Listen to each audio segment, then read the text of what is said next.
Bismillahirrahmanirrahim. Assalamualaikum warahmatullahi wabarakatuh. Teman-teman semua, kita bertemu lagi di Matematika 1, mata kuliah himpunan. Kemarin kita sudah selesai logika dan sudah uji kompetensi. Nanti bisa kalian lihat hasilnya. Untuk sementara ini memang belum saya koreksi. Oke. Baik, apa itu himpunan? Nah, di sini himpunan adalah sekumpulan objek baik konkret maupun abstrak yang terdefinisikan secara jelas atau well defined set. Jadi benar-benar didefinisikan secara jelas. Oke. Nah, dan dipandang sebagai satu kesatuan. Jadi kita harus ketika hanya sekumpulan objek, ya, tetapi dia tidak terdefinisi secara jelas, maka tidak bisa kita katakan sebagai himpunan. Contoh, sekumpulan orang yang cantik. Cantik itu definisinya seperti apa? Setiap orang berbeda-beda, maka sekumpulan orang yang cantik itu tidak bisa kita katakan sebagai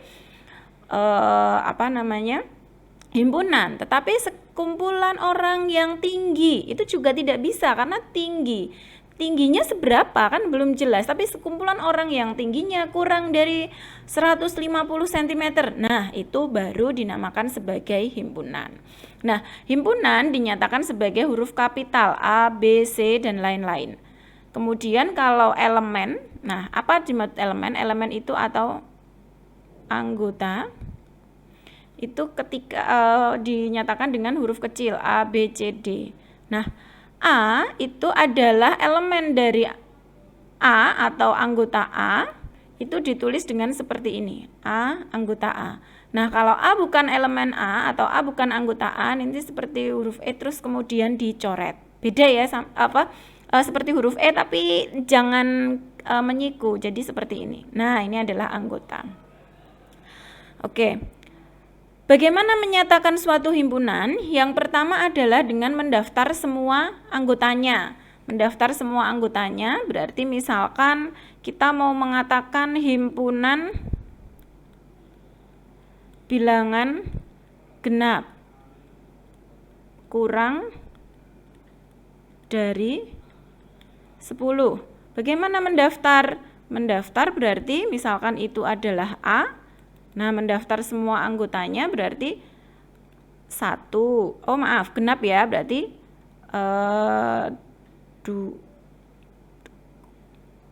himpunan bilangan genap kurang dari 10. Oke.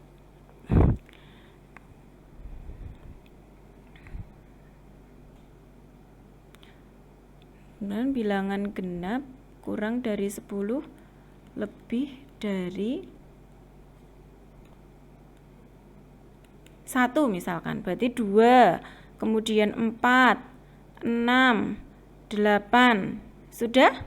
Sudah, berarti ini dengan mendaftar semua anggota. Menyatakan sifat yang dimiliki anggota. Nah, ini sebenarnya yang atas ini menyatakan sifat yang dimiliki dengan anggota. Jadi boleh seperti ini. A adalah himpunan X sedemikian sehingga X anggota himpunan bilangan genap kurang dari 10 dan lebih dari 1. Atau boleh seperti ini, A X di mana 1 kurang dari X kurang dari 10 dengan X-nya anggota bilangan genap. Nah, ini dengan menggunakan notasi pembentuk himpunan. Nah, ini juga notasi pembentuk himpunan. Nah, bagaimana kalau dengan pola? Kalau dengan pola itu misal kalau kita punya himpunan bilangan genap, tadi kita nulisnya gini, 2, terus 4, 6, 8, dan seterusnya. Nah, ini adalah dengan pola. Ini misalkan himpunan B, himpunan yang berbeda. Menyatakan sifat yang dimiliki anggotanya itu tadi ya yang itu. Nah, seperti itu. Ini dengan notasi. Itu dengan menyatakan suatu himpunan. Nah, selanjutnya ada yang namanya himpunan semesta. Kita kemarin sudah berbicara tentang semesta ya. Semesta itu keseluruhan anggota yang kita bicarakan. Bisa disimbolkan dengan S atau U. Kemudian himpunan kosong. Himpunan kosong apa? Himpunan yang tidak memiliki anggota. Bisa disimbolkan seperti ini. Jadi kurung kurawal gitu ya. Tapi tidak ada isinya atau 0 kemudian kita coret. Nah, itu adalah himpunan kosong. Nah, ketika himpunan itu bukan himpunan kosong, ada yang dinamakan himpunan berhingga dan tak berhingga. Himpunan berhingga itu bila berhenti, misal ini. Jadi kalau definisinya dikatakan berhingga apabila terdapat M anggota yang berbeda di mana M adalah bilangan bulat positif.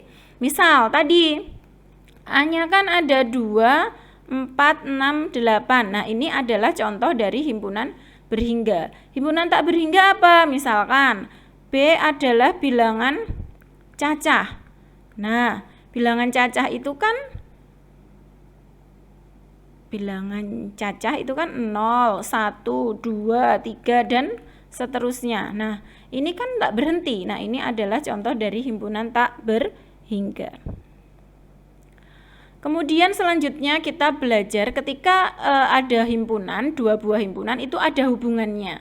Nanti ada yang namanya himpunan bagian. Himpunan bagian itu apabila apa? Apabila semua X, jika dan hanya jika, jadi simbolnya nanti seperti ini, himpunan bagian. Ada seperti huruf C, kemudian tanda sama dengan di bawahnya. Jika dan hanya jika, untuk semua X, jika X anggota A, maka dia anggota B. Nah, jadi misal saya punya A-nya 1, B-nya apakah semua anggota A itu merupakan anggota B? Ya, maka A itu himpunan bagian dari B. Nah, setiap himpunan merupakan himpunan bagian dari dirinya sendiri, benar kan?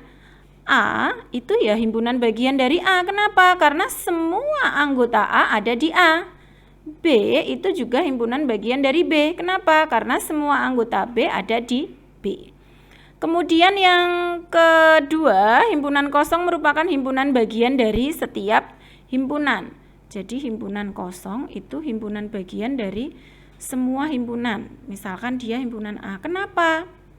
Ayo, kenapa? Kita ingat. Jadi ini definisinya apa? Untuk setiap X, jika X anggota himpunan kosong, maka dia anggota dari A, ya kan? Nah, di sini ini sebuah implikasi. X anggota himpunan kosong, benar apa salah? Salah. Kenapa? Wong himpunan kosong kok punya anggota. Ingat, sebuah implikasi jika antecedennya sudah bernilai salah, maka keseluruhannya ini bernilai benar. Jadi, karena sudah yang di depan salah, mau dia anggota A, mau bukan anggota A, mau salah, mau benar, kesimpulannya tetap benar. Jadi himpunan kosong itu himpunan bagian dari setiap himpunan. Nah, kemudian setiap himpunan yang tidak kosong sekurang-kurangnya mempunyai 2 himpunan bagian. Contoh, himpunan yang tidak kosong ketika A itu 1. Himpunan bagiannya siapa saja? 1, himpunan kosong, karena himpunan kosong merupakan himpunan bagian dari setiap himpunan. Yang kedua, ya dirinya sendiri. Maka dia punya 2 himpunan bagian. Nah, ada 2 macam himpunan bagian, yaitu himpunan bagian sejati dan himpunan bagian tak sejati. Himpunan bagian sejati itu maksudnya ketika kita punya B, itu 1, 2, maka himpunan bagiannya adalah himpunan kosong, kemudian dirinya sendiri, kemudian 1, kemudian 2, ya kan? Nah, yang ini bagian yang sejati. Sedangkan ini karena ada di semua himpunan, dia dikatakan tak sejati. Gitu ya. Nah, jadi nanti coba diulang-ulang penjelasan saya ini supaya kalian bisa memahami. Nah, itu adalah himpunan bagian. Selanjutnya himpunan kuasa. Apa itu himpunan kuasa? Himpunan yang menghimpun semua himpunan bagian. Jadi 2 pangkat A. Nah, ini X adalah. Nah, Contoh, ini kalau kalian baca ini kan nggak paham ya, ini simbolnya 2 pangkat A. Jadi kalau kita punya B itu adalah 1, 2, maka 2 pangkat B atau himpunan kuasanya yaitu semuanya, semua himpunan bagiannya yaitu himpunan kosong, 1, 2, 1, 2. Nah, jadi himpunan yang menghimpun himpunan-himpunan bagian itu himpunan kuasa. Selanjutnya, kesamaan 2 buah himpunan. Nah, itu himpunan yang sama persis. Atau boleh dikatakan ini sama seperti pengertian biimplikasi kemarin ya. Jadi kalau himpunan bagian, tadi kan kalau A himpunan bagian dari B jika dan hanya jika untuk setiap X anggota A maka X anggota B. Nah, kalau dia sama itu berlaku A bagian B dan juga B bagian A atau biimplikasi ke kanan dan juga ke kiri. Nah, kalau kita bilang ya udah A sama dengan B itu ketika himpunannya sama persis, itu adalah kesamaan 2 buah himpunan. Selanjutnya nanti kita akan selanjutnya sebuah himpunan nanti akan digambarkan dengan diagram Venn.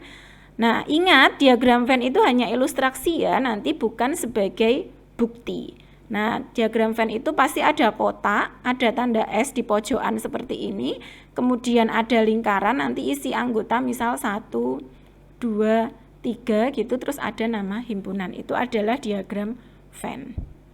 Nah, baik, untuk selanjutnya silahkan kalian kerjakan tugas-tugas ini, apa yang dimaksud contoh dari semesta himpunan, contoh himpunan kosong, himpunan tak berhingga, himpunan bagian, kesamaan 2 buah himpunan.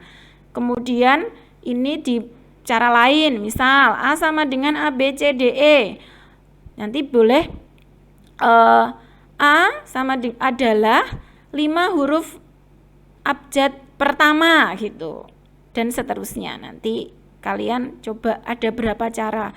Jadi kan tadi ada yang dengan mendaftar, ada yang dengan pola, ada yang dengan sifat, ada yang dengan notasi. Minimal ini kalian nyatakan dengan notasi.